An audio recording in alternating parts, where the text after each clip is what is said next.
Bonjour tout le monde, bonjour à tous, c'est Macoskid. Je vous souhaite à tous une très bonne année 2022, mais j'aimerais surtout aborder un sujet important dans cette vidéo. Un sujet dont on va parler dans quelques mois, exactement en avril, des élections présidentielles. Il y a notamment un candidat qui me fiche vraiment la trouée et qui vraiment, à mon sens, serait un plus gros danger pour la France entière que pour le reste. Vous avez tous compris de qui je parlais, notamment si vous regardez sur Twitter. Le nom qu'il a choisi pour son parti politique. Pour ceux qui connaissent un petit peu l'histoire espagnole, je ne sais pas si le nom Reconquista ça vous dit quelque chose.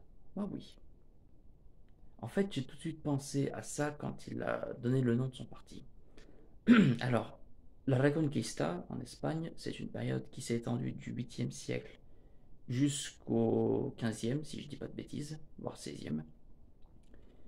Et c'était tout simplement une période durant laquelle l'Espagne catholique voulait se débarrasser des musulmans et des juifs. Au mieux en les convertissant, au pire en les chassant, voire en les zigouillant un petit peu. Si une telle chose venait à se produire, je ne dis pas que Zemmour veut absolument faire la même chose, mais le nom, quand on voit un petit peu ce qui s'est passé ensuite et quand on voit un peu quel genre d'atrocités ont été commises par le catholicisme, par le biais de l'Espagne notamment, donc Francisco Pizarro et Hernán Cortés, ça ne me donne pas une vision très optimiste de la France. Je sais qu'il n'y a pas longtemps, une grosse polémique est sortie. Et je peux vous dire que je l'ai suivi de près. Il y a quelques jours de ça, Mila, que je ne vous présente plus, vous la connaissez très bien, a sorti un tweet un peu ambigu, où elle disait qu'elle ne soutenait pas Zemmour, mais... Enfin bref, il y a eu une certaine polémique là-dessus. Je crois qu'elle a été très claire en disant qu'elle ne le soutenait pas.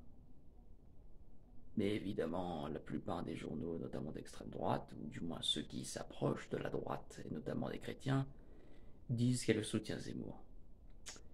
Qu'est-ce que vous comprenez pas quand on vous dit je ne soutiens pas Zemmour? Est-ce que c'est compliqué à comprendre ou est-ce que vous vous dites attends, tu dis ça parce qu'on te force à le dire? C'est vrai que c'est peut-être pas la bonne période pour aborder ce sujet.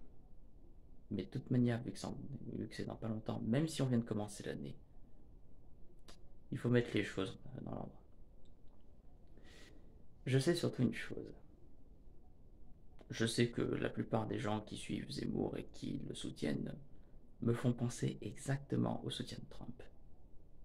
Je me rappelle que quand Trump a été battu aux élections, il y avait un compte français qui disait qu'il allait revenir au pouvoir.